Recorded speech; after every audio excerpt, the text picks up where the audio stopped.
Today we're going to be taking a look at Constructor Property Promotion in PHP 8. I have a user class here. This class has two properties, email and name.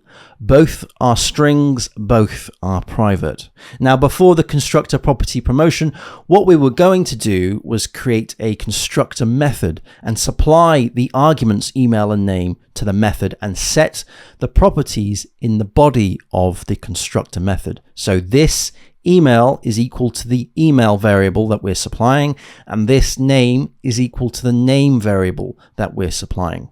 Constructor Property Promotion means that we don't actually have to deal with the body of this method, so we can remove those.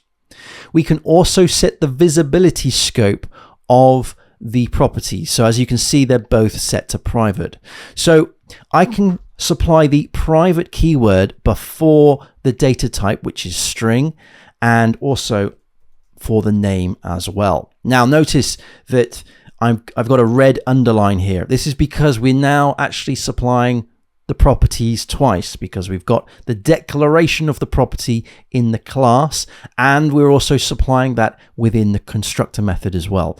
What we need to do is remove these two properties of the user class because we are supplying them to the constructor.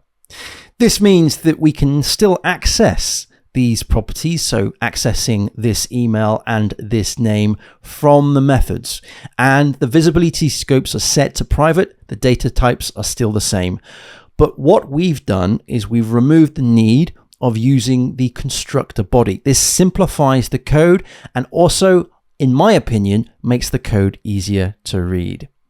If you've got any questions, any thoughts, or any other features that you want me to do a tutorial on in terms of PHP 8, then do let me know in the comment section below. Thanks again for watching. Happy coding, everyone, and I'll see you again in the next PHP 8 tutorial.